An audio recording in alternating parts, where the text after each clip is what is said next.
Tonia Bartz. It's lovely to see you this afternoon. Thanks for joining me. Oh, thanks so much for having me here. I'm excited.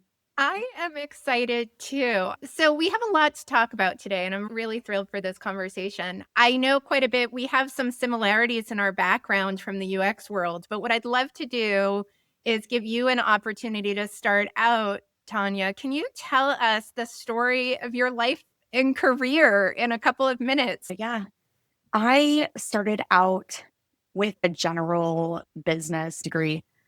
And when I graduated, I wasn't really finding jobs that I enjoyed. And just out of pure luck, I came across this graduate program that is now, I think, actually branded as a UX program. But at the time, it was under library science and it was the information architecture and library science program. I really enjoyed it. It was scary. It was new. I didn't know what I would get out of it, but I just had this intuitive sense that it might be something I would like. And I was ready. So that launched me into a career mainly as a UX generalist. And then I ended up doing a research project based on my need to know more about something I was working on.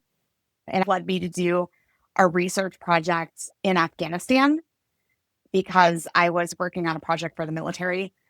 And when I came back, I went to my manager and I was like, that's all I want to do. Is there any way that I can just do that? And he was like, yeah, I think we can figure it out. So from there on out, I did research for a number of years, 15 or so.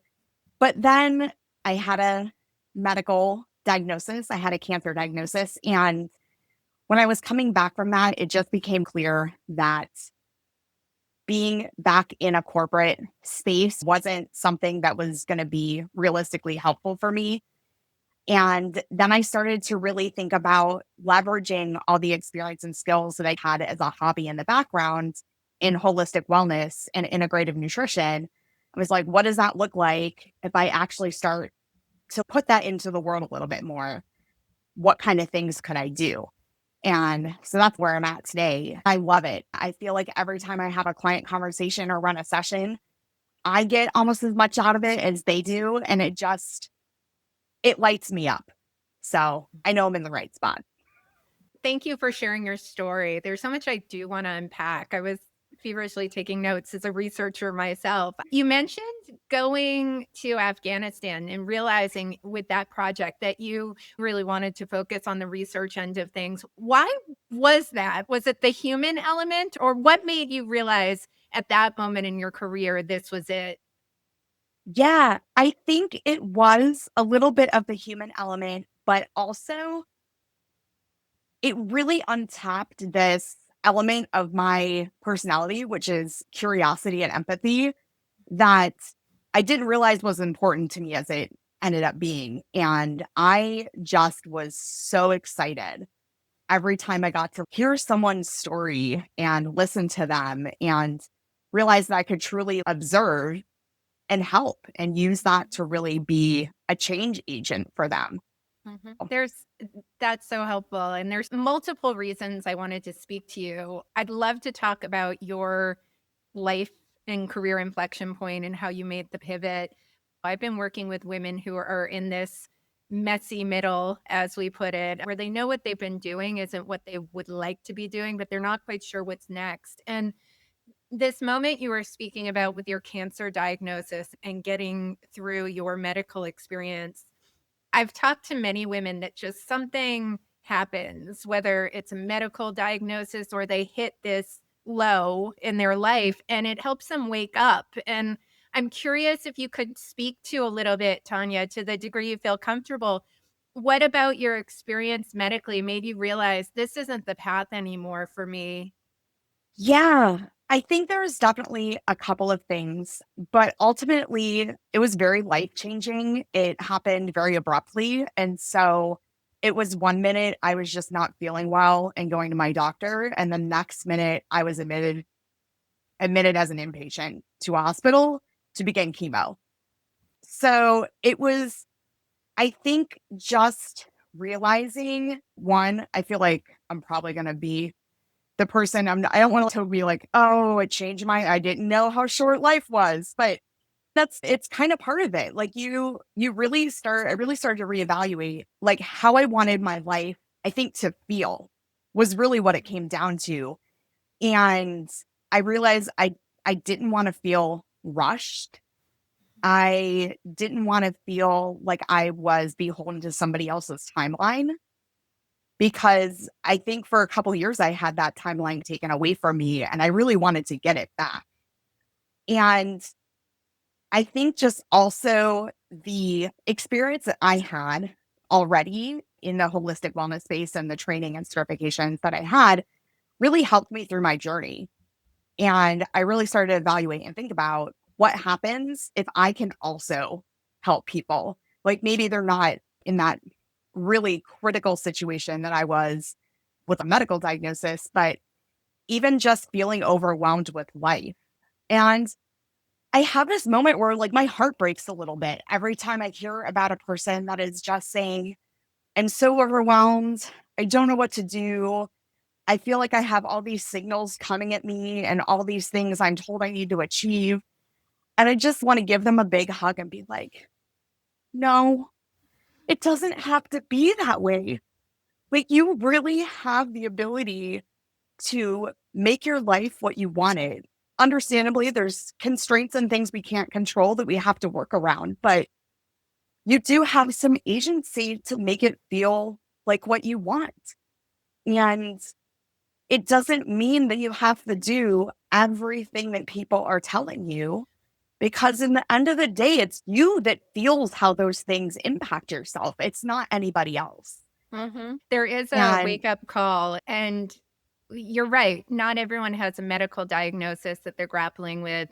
But what you said, Tonya, has come up time and time again when I'm talking with folks in that messiness is that they do recognize they only have one life. An example is there aren't always medical diagnoses, but women who are hitting midlife and saying, these next couple of chapters are really the big ones because how many chapters do we have left? And if we don't live the way we want in alignment now, when? And it sounds like you had that wake up call and your clients are having that as well.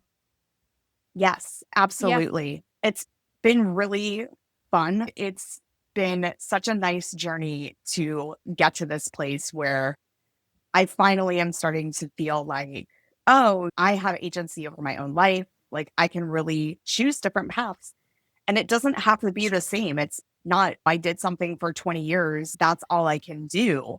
It's how can I leverage the things that I loved and made me great in my role as a UX researcher to do something that I'm very passionate about, which is really helping people find a framework for wellness that fits into the way their life is and not them Yeah. feeling like they have to cram into some type of box that doesn't fit them, that they don't Mhm. recognize.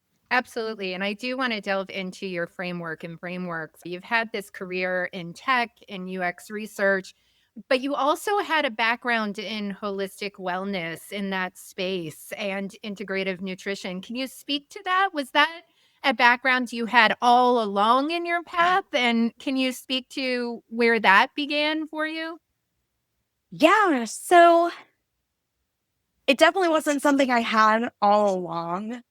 I grew up as a child of the 80s and the 90s, and I had a lot of preconceived notions about how things should go: college, marriage, children, career excellence, home ownership, Tell everything me to the, about it. yeah, everything to everything. And diet culture and appearance standards were just like the norm. And I would say, like, in the early 2010s, I really hit this point where I wanted to understand what made my body feel the way it did. And it was a long process. It started with getting my first fitness tracker. It started with like, how do I feel after my sleep and journaling and slowly I really just started to learn a lot about myself. And I would just friends would come to me for advice. But in about 2018, I was like, you know what? Like, I really enjoy learning about this stuff, but it's always been self taught. What happens, like, what's out there for me to actually like maybe learn a bit more. And so I discovered integrative nutrition coaching certification. And I was like, oh, that is perfect because it really encompasses everything more than just sleep and your stress levels and what you're eating and how you're moving. There's just so many things going on that sometimes when we fix those obvious things that we think of as health and wellness, it's almost like a band-aid for some like other issues. And so that was the part that really fascinated me was like my research brain. It's like going into, but why? And drilling down to actually get to sources and ideas and thoughts that were sitting in the back of my head or back of my brain that were signals for something that probably was showing up in a very physical way, but really had nothing to do with what I ate or how I slept. I really wanted to get your take, Tonia. So, the wellness strategies you're working on with clients, a lot of people, including myself, I'm projecting a little bit. We want to be healthy and well in all facets of our lives, but it can sometimes be really overwhelming to figure out how to reach that destination. And what really resonated about your writing and your work is saying that you're very capable of working with your clients and meeting them where they're at and working with them. I'm curious, how does that work for you? What is your philosophy when a client comes to you and says, I want to be well with my fitness, with my eating routine, with my career, with my life? Where do you start with most clients?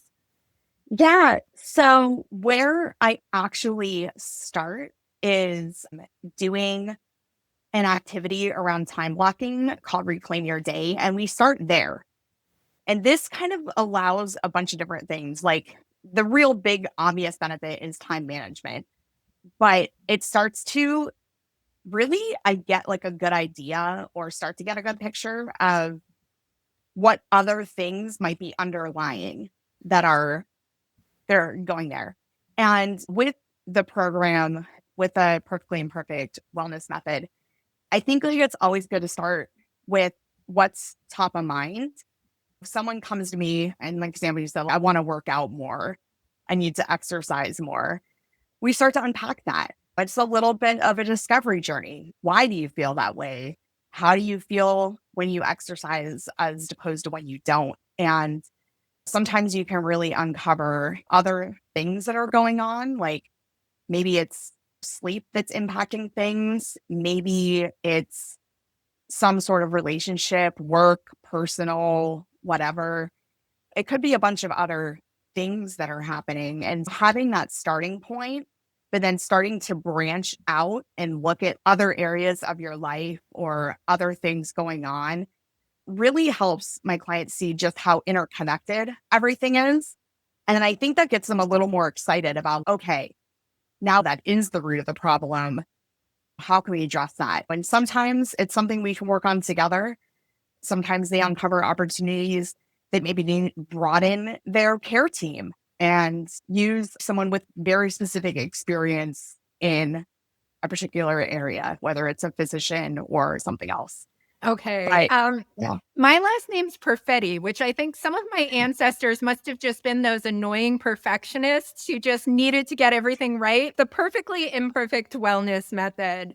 Please speak to that. Do you have clients coming to you like me who do have this notion that they need to be perfect? Or where did this originate from?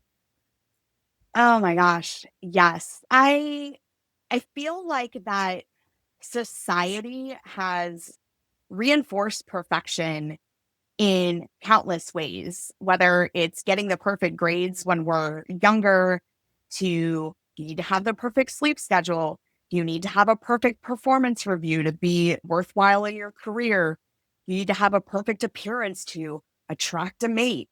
There's so many ways that just I think perfectionism is, even though it might not seem obvious, is very pervasive in society. And it sometimes it pops up in little ways. If I listen to my younger self and was always like, I have to have this many calories, I need to have this much protein, I have to exercise this many times a week, and it has to be running a couple days, but I also got to lift and I also have to do this. And I need to be meal prepping and cooking at home. I can't be going out and like just it doesn't maybe have a strong signal, but that's essentially saying I have to be perfect at all of these things. Mhm. I have to have every single aspect of my life dialed in on lock. And sometimes I think it's difficult for us to realize that we're human and we're not robots.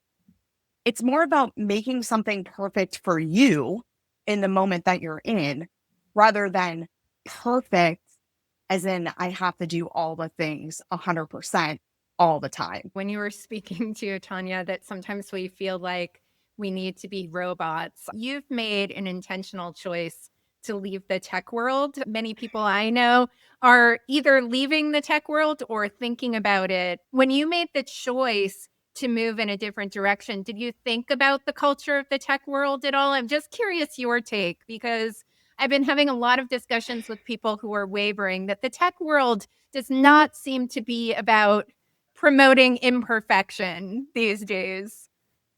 Yeah, I think it probably played into it a little bit, at least maybe like my experience being in tech and being in house.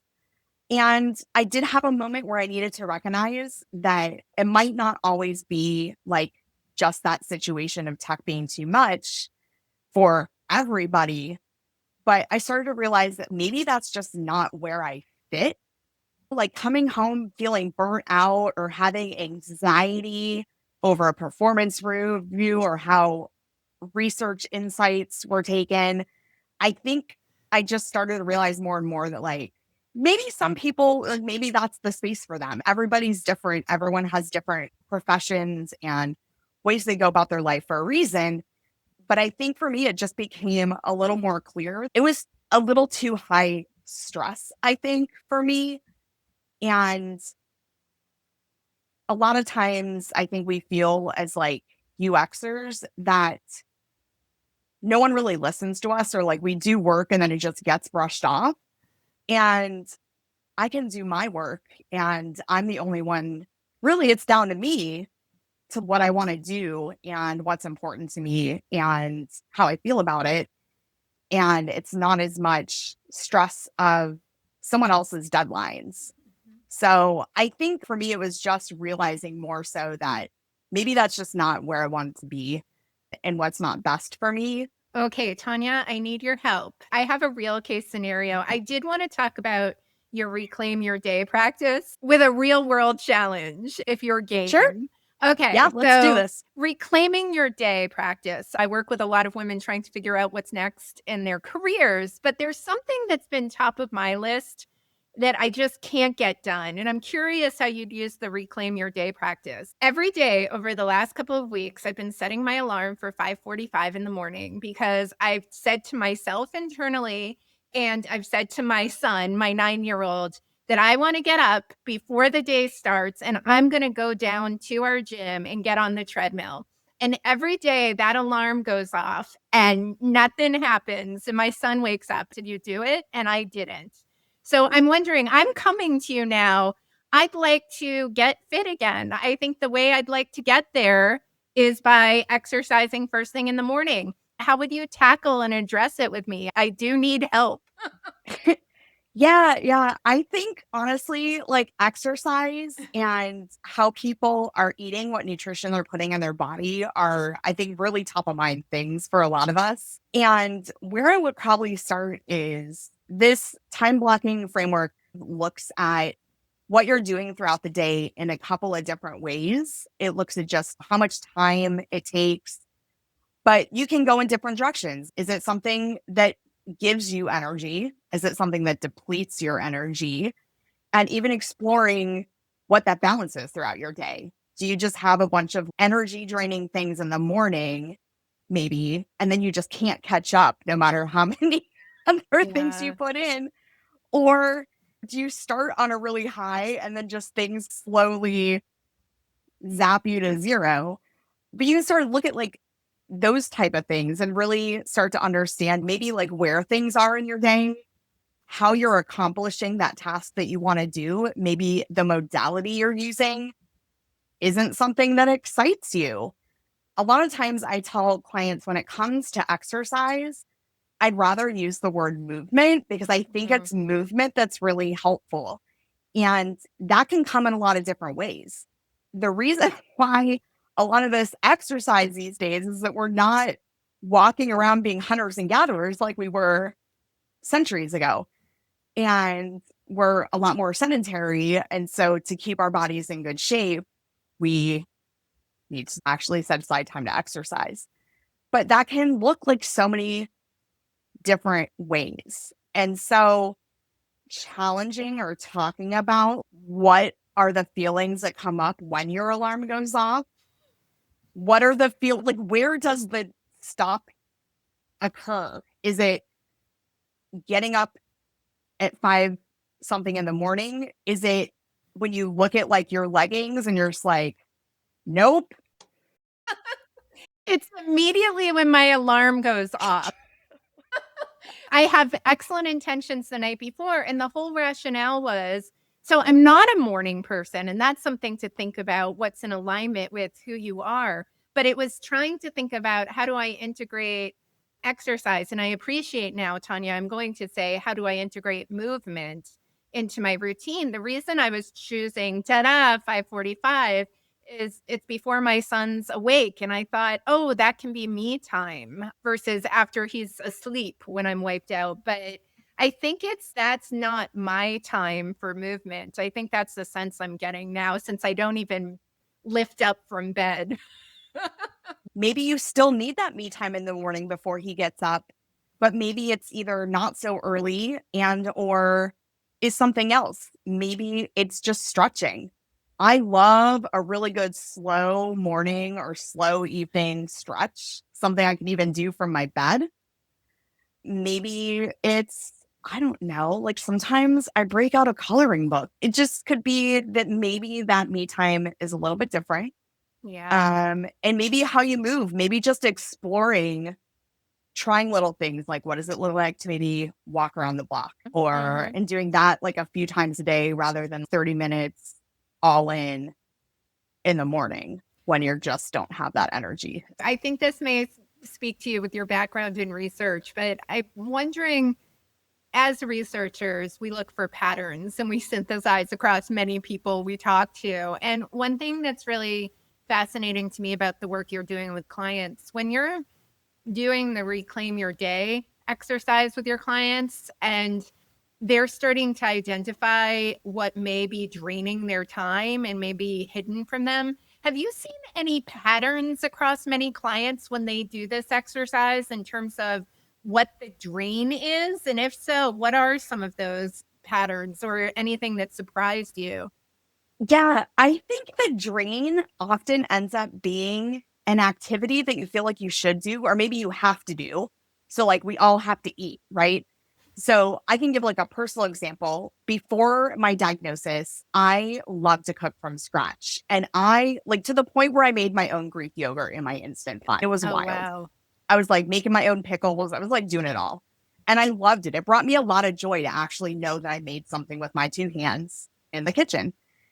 And when I started to go into recovery and I was out of the hospital and all my treatments were done, I really beat up myself probably far longer than I should have because I didn't want to meal prep.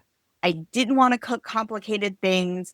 And I would guilt myself because I ended up getting takeout. And I really took me a lot of time to come to a balance and like reframe like one, what is actually healthy eating for me? And two, like how do I make it work? Like I really so I think like a lot of times people are realizing that something that they have to do to exist, like maybe it's keeping your house clean or any of those kind of administrative things too. They just don't bring them any joy and they spend way too much time on them. So like how do you readjust that?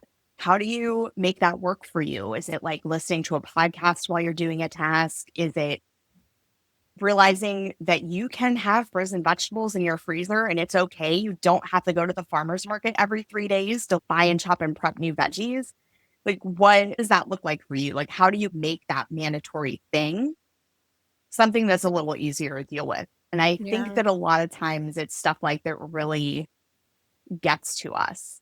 Even people that maybe just love to exercise and all of a sudden they realize maybe they're just like, that's not, we change what we do and what we want to pay attention to and spend time on evolves as we evolve as humans. And it's usually ends up being like something that they're doing that just does not bring joy. And so maybe that even makes it take longer because they're just like forcing themselves to do this thing. Yeah, lack of joy. Thank you for sharing that. I think that's a theme in the tech industry and business about burnout. And I've been seeing so many people speaking to burnout. I know you work with people who are feeling burned out. And I'm curious how you would describe burnout. When you said lack of joy, it also occurred to me that's really very similar to burnout. I guess my question for you is, what does burnout mean to you? How do you define burnout? And what's something people could do to address it? Yeah. So I think burnout for me is when our energy is misaligned throughout the day. Part of that can be joy because joy can add to how much energy or what kind of energy fuels us if we don't have a lot of joyful or at least activities that don't deplete us. Taking small moments throughout the day to be present and acknowledge how your whole body is feeling. A lot of times we become too wrapped up in the rhythm of the day, almost to the point of being on autopilot. And taking time to notice the signals and messages in our body can be eye opening. Instead of just overriding those messages that we're getting from our brain and our body to actually like really think about them. And one thing I've started to realize is if I do check ins a little more often with myself, even if it's just like a minute, it can help recognize maybe when I'm getting to that place a little bit earlier. If we're working in a job or on a task or something that we have to do, and there's just nothing you can do to like shift and redirect that, then maybe it's how do I then, what can I pad in today or tomorrow that will help me? Maybe it's a long bath. Maybe it's talking to a friend and just venting because you just need somewhere to channel what's making you feel burnout. Mhm. To me, I think acknowledging those signals and trying to realize, like, maybe when you're hitting a point where your batteries are getting a little low, to me, is one way to recognize and try to pivot away from the burnout. I so appreciate that recommendation. I'm hearing what some people have been telling me about these messy times, the things that come up that people say to me, which is making it difficult for them to stay present, is they're so focused on the career and the work. So, people who are in house, I'm hearing a lot about, I need to achieve these outcomes. If I hear the word outcomes and outcomes over output again, like I'll Right. just cringe. But we need to get these outcomes. We need to measure our success. So there's that. There's the people who are saying, I need to get my next consulting gig. I need to focus there. Or the people saying, I need to find a job. Hundreds of people are applying. How am I going to get work? And what I'm seeing from many of these people is it's so messy that there's this pattern of just focusing on work. I need to figure this out to the detriment of staying present. And it sounds to me like you're saying if people could just breathe, talk to a friend, but I'm finding that's not always happening. Is there something you Yeah. tell clients to remind them of that? It's really hard when things are a mess. Yeah. It's, oh my gosh, like the tech space in particular is just, it's a, I don't even know if it's a messy middle. It's just like a big pile of like quicksand. My brain, when I think about tech, goes to, is it Never Ending Story where he gets stuck in the quicksand or something? Like, I feel like that's where we're at. And one of the things I think when everything is just so up in the air and out of your control or what feels like out of your control, I think it's really important to realize that getting little moments for yourself is also equally important. And for me personally, I feel like there's times when I've had a deadline and my brain likes to procrastinate. So I will always wait till the last like the last 24 hours. And I'm like, all right, what do we have here? I think it's hard sometimes to maybe think about when you are feeling so forced. It actually can sometimes make things take longer because you're just not directed where you need to be. Like your mind will start to wander to maybe worst case scenarios of what happens if you don't get it done, or like what you're not doing that you should be doing that you're not because this is taking so much of your time. One thing that I try to do is I set a timer when I can for an hour and a half, whatever I feel like. And when that goes off, I will just take 5 minutes to do anything else. Maybe it is just sitting and letting my brain get all of those back of mind thoughts out so that I can do maybe another hour of focusing on where I am.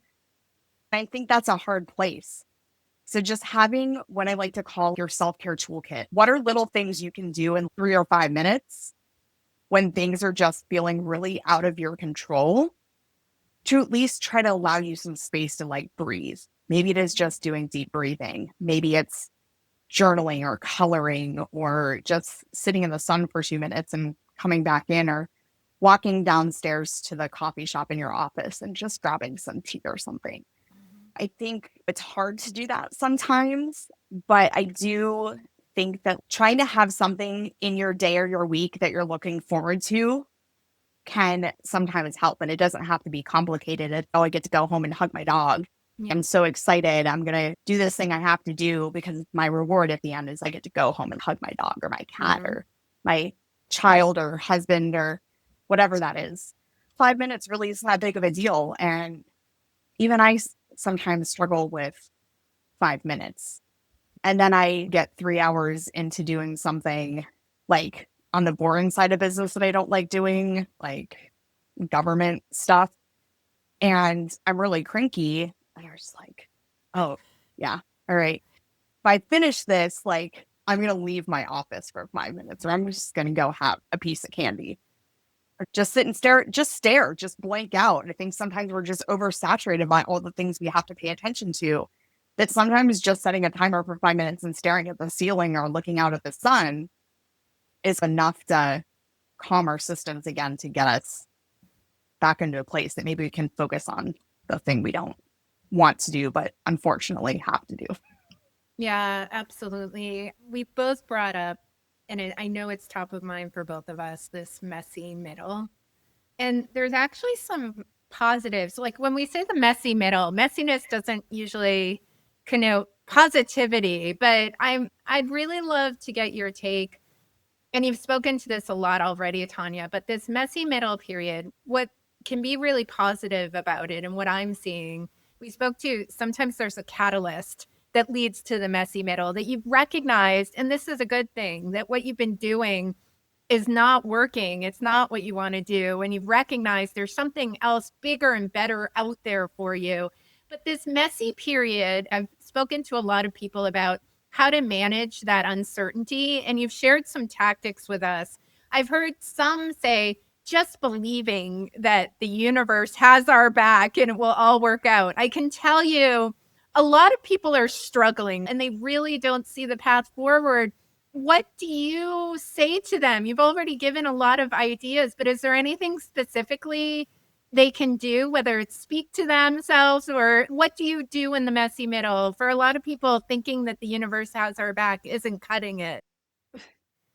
No. And I think in a lot of ways, the universe sometimes does. Maybe the universe has our back, but I think there's a lot of other things intervening and blocking the universe from having our Like, back. I think are there sometimes, any barriers going on here? No yeah, systemic barriers, right? yeah. One of the things I try to do a lot is reframing. And so sometimes I reframe the messy middle as this is an opportunity for me to explore what the other side of this messy middle looks like. And like, what are those realistic outcomes that might happen from this? And maybe is there one that I want to try to maybe work through the middle to get to?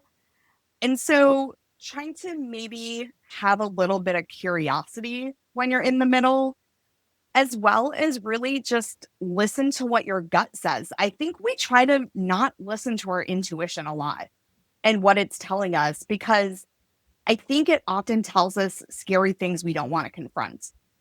Like maybe it's telling you like quit your job, or like you need to be whatever it is, you need to go in this different direction. And that can be really hard and scary. And but maybe exploring that, it doesn't mean that's the direction you have to go, but maybe it's okay. I'm going to sit here. It's like, I'm really getting these signals that like, this isn't where I need to be. Maybe it's like you feel the need to move physically to a different location. Oh, this city just feels weird. I don't know why. And maybe just like sitting and being like, okay, that is one thing that is happening. What are these other signals that I'm getting? And maybe just doing a little bit of what happens if I go in these different directions. Like, what might that do to my life? I think a lot of us are struggling with finding a job. A lot of people are getting laid off, just getting burnt out and leaving. And what's going to happen if I don't find a job? Maybe it's a signal to at least listen to a little bit and think about, okay, like I definitely want to look for a job. Like this is the thing I need to have, but maybe I need to listen to understanding like what makes that other place so scary. And maybe that's something you can just learn to acknowledge it. And I know maybe that just sounds terrible. I don't No, but not just confronting like the other like monster under the bed, so to speak. I think I had to deal with this a lot in the last few years and just being like, okay, like what if the worst case scenario happens? And or what I believe is the worst case scenario. And you just think, okay, this is what I have to do. So it's like maybe do I have to look at how I'm approaching a job? Are there other types of jobs that I can also do that match the skill sets I have that are maybe not what I'm looking for? Is there something else completely that sounds fun in my brain? And maybe I just spend just a little bit of time exploring if that's feasible. It's so interesting because I've seen so many different career trajectories. I've thought about my trajectory when I was embedded in tech, in house, also consulting in tech. I read a post today from someone who's worked in tech in their mid 30s, and it was very much, rah, yay, me. I spent 10 years in house and I have this much saved up, and it just opens up my life to a world of wonder going forward. And they didn't talk about the people who I talk about who made the choice. Everyone makes their own choices, but she also described 10 years of sacrifice working in a FANG company, giving up a lot. And it just made me think there aren't right or wrong choices. But when I saw the yay me, for a second I went, oh, yeah, yay her. Should I have done that? And I'm like, no. But I see a lot of people right now in tech where there's this level of inertia that when you get financial abundance, there could be this notion of let's keep going along this path. But if I ask many of those people, are you feeling really aligned or satisfied? No. In many cases, they're burned out. They're feeling lack of alignment. I'm just finding it being this confusing time where some people are applauding that approach and others like you and me and others are saying, no, that's not the path forward. I'm curious what your reaction is to that tech trajectory. Yeah, I think it's so complicated and also deeply personal. The more I was just thinking a little bit more about what I said previously, and I'm just like, you can acknowledge how it feels to go down like different paths, but I think sometimes we also have to acknowledge how much it absolutely sucks and is shitty when you either get laid off or you burn out and have no option but to save yourself by leaving. And then you're stressed out about what happens when I run out of my safety fund. That's a real situation. And a lot of times I have really started to realize recently that it is unfortunate that in the society that we've built, I'd like to see wellness as like a whole wheel and encompasses a lot of things. But I think that many times there is a trade off between your emotional and physical health and your financial health. Like we're Yeah. forced to choose one of those. I don't even think I'm excluded from that. I'm working from home by myself now. I don't know if a paycheck is coming and when it's Mhm. coming next, but I feel better emotionally and physically. So I think maybe sometimes thinking through which one of those is actually the one you want to index on and being okay with it. If you're like financially, I really need to be able to afford my house and pay my bills and do things like that. That's also okay. And it's okay to let the other side slip a little bit if that's where you decide you need or want to be. If there were one major takeaway based on your work and your lessons learned, what is the one thing that you would like listeners to take away from our conversation today? I think the thing that really sticks out to me the most is to just allow yourself to be human.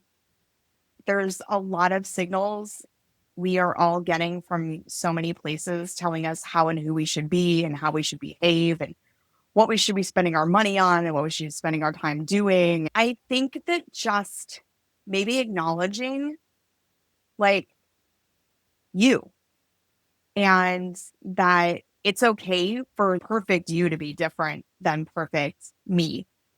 And sometimes maybe just writing down what you appreciate about yourself. I think it's so easy to get into the negative and the things we don't like. And I think you can get into the deep psychology of negatives have a lasting impact on our brains. But maybe just acknowledging what is going well or what you like about yourself, whether it's physical things, whether it's maybe it's I balance my checkbook. Like I paid off my credit card bill this month, or I made an effort to cook at least 50% of the meals that I eat, or whatever it is. I think just maybe acknowledging like what you're doing well can sometimes like help and give us some reassurance and confidence. Yeah. I think Yeah, I just want absolutely. everyone to know that everyone's so lovely. Like we all just have different like ratios and balances of our lives that make us who we are. And a lot of times we might feel like we need to fight those. And I'm not saying that's ever going to go away 100%, but just maybe taking a moment and acknowledging all the good shit you've done or, the person you are. Like maybe you're really good at setting boundaries. You're setting boundaries for yourself to make you feel better. And that's something you should celebrate. I so appreciate that, Tonia. The quote from your session will be everyone is lovely. And I think a lot of people need to be hearing that these days and be saying it to others as well, especially during this time. Your story is also so inspiring. I did just want to ask about you and your story and getting to this next act. As you were describing becoming a health and wellness coach, I was seeing this puzzle come into place where you had a background in information architecture, UX research, holistic wellness, integrative nutrition.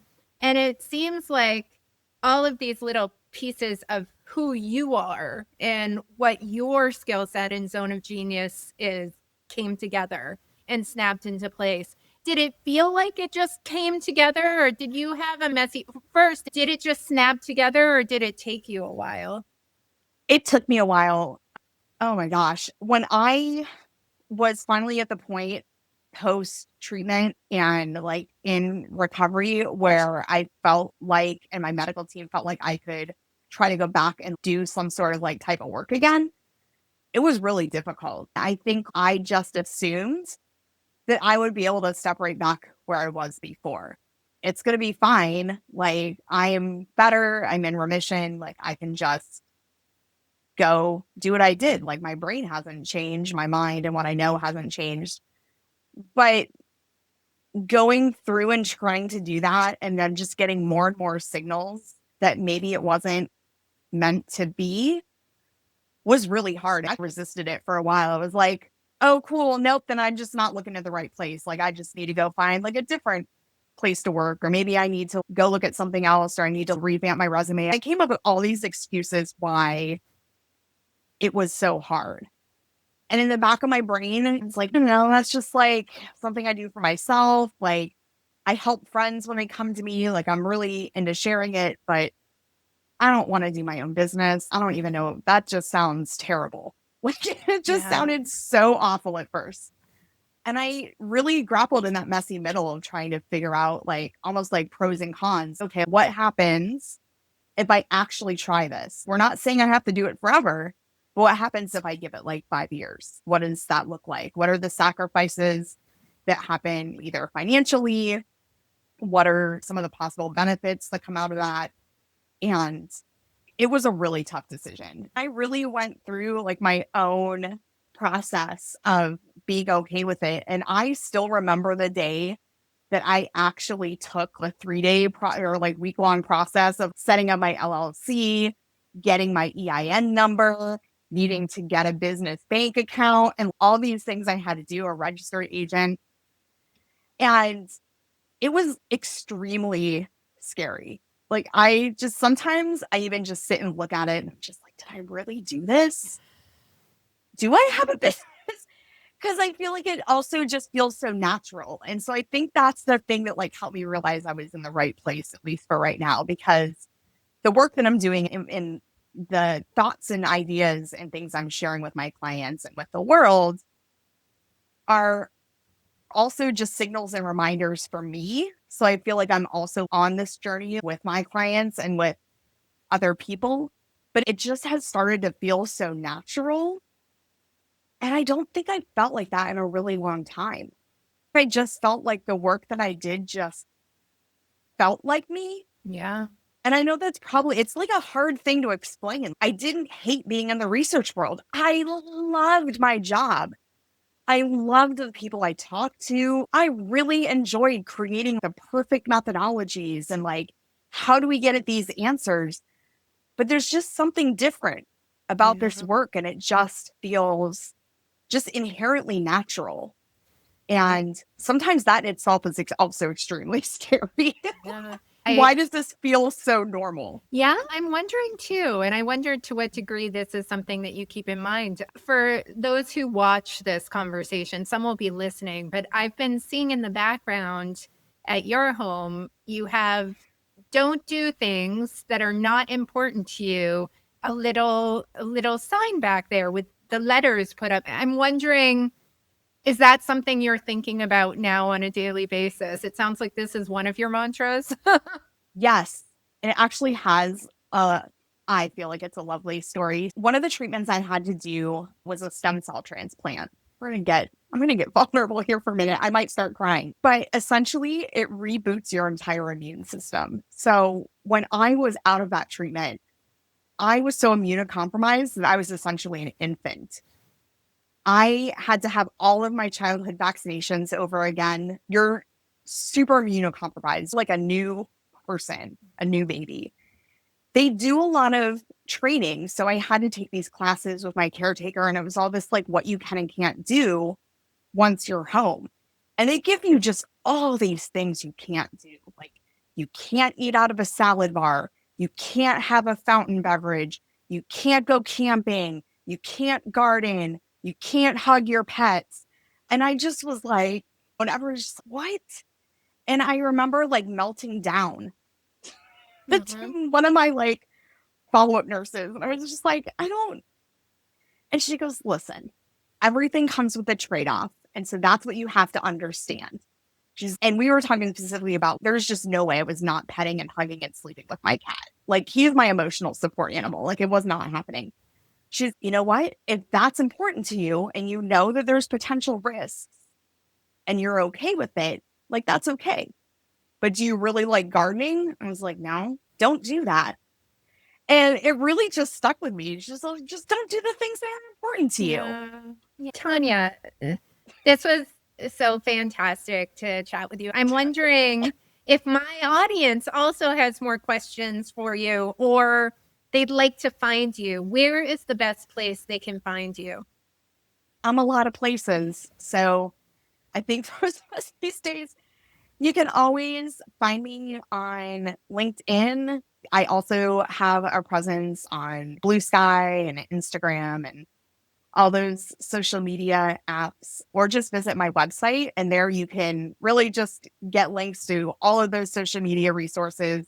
You can get a direct link to email me if you want to have a conversation or sign up for my newsletter, which I dole out some imperfect wellness advice every month in Wellness Unfiltered. So, yeah, And tons. with your clients, you mentioned you meet your clients where they're at. How are most of your clients engaging with you? Is it an ongoing relationship, or some have a couple of sessions, or both? It's mostly longer engagements. I really think like the work on just holistically looking at your wellness picture takes a little more work than just a session here and there. But I do also offer like little quick mini sessions. And I occasionally will put like workshops up and like free workshops or things that people can do. Definitely, if you want to keep up to date with some of those like one off things I do, like my newsletter is a great place to start because that's where I'll advertise those. But yeah, a lot of it is just having a conversation with me. I do free strategy calls and I can really figure out what's the best for you. Like maybe it is longer, maybe it is just trying something out on a smaller scale at first, I whatever that think we're looks going to like. have to talk about my movement routine and have a bit more discussion. But thank you. You gave me a lot to think about after this conversation, Tonya. And I know the listeners will have learned a lot as well. Thank you so much for your time today. It was fabulous. Thank you. I love talking about this stuff and it was great talking with you. Talk to you soon.